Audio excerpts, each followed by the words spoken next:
Hello and welcome to this week's Glasstire Top 5. It's the week of December 14th, 2017. I'm Brandon Zech. I'm Rainey Knusdon. And we're coming to you from Herman Park.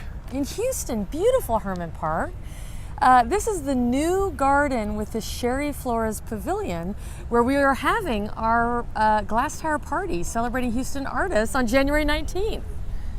It is a fundraiser. Number 5 this week is McDermott and Miguel. McDermott.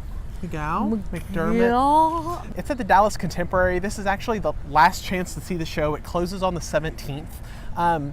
So they're a duo. They've been working since the 1980s. They've been collaborating, and their kind of big thing, or their first project, was kind of like living history. They lived like they were in Victorian times. Their apartment in New York was only lit by candles. They made photography using alternative processes. They were artisanal and hipster and bearded before and it was cool. Old-fashioned, before any bar had Edison lights.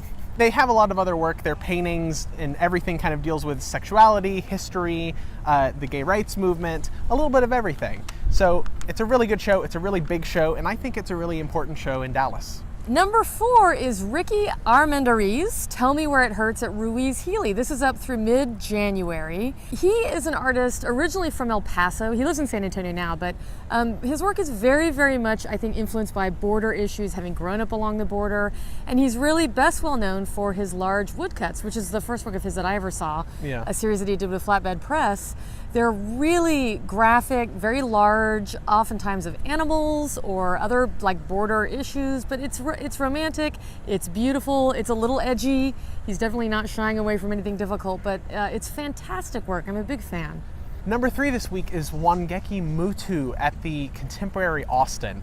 So this is a show in the Contemporary Austin's downtown space on the second story. I saw a show of her work in New York last year, or this year, during the Armory, and the show was at a Chelsea gallery, and it was really different and memorable from all of the other shows in Chelsea. So she is a Kenyan artist. She lives and works in New York and Nairobi, and she deals a lot with colonialism, race, the slave trade, and kind of taking things that are normally dealt with white bodies and putting African and black bodies into the narratives. So it's kind of a reinterpretation of history as we know it, because it's overwhelmingly white. Yeah, another very good show at the Contemporary Austin. Number 2 is the big one in Houston this weekend. It's Day for Night. We are promoting the Friday events, which will be held at the old downtown post office, like all the Day for Night events.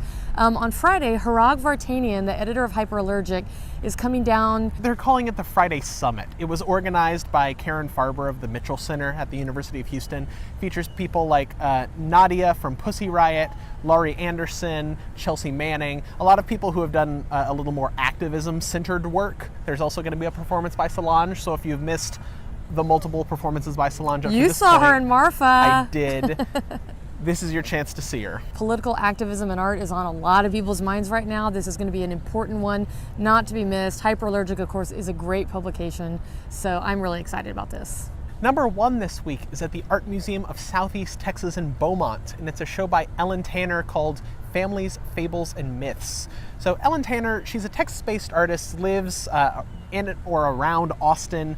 She went to UNT, she's been here for a little while, but she makes these intricately detailed oil paintings. She's represented by Moody Gallery in Houston, and she doesn't show a lot because the paintings that she makes and the objects that she makes take so long to produce, because she kind of paints in the Flemish technique where it's multiple layers of colored varnishes. So it's a really intricate, really beautiful, pristine process. Some of the works make me think of like old American, like Edward Hicks, Peaceable Kingdom, lots of animals and nature, but she's definitely, it's not a Peaceable Kingdom in her body of work.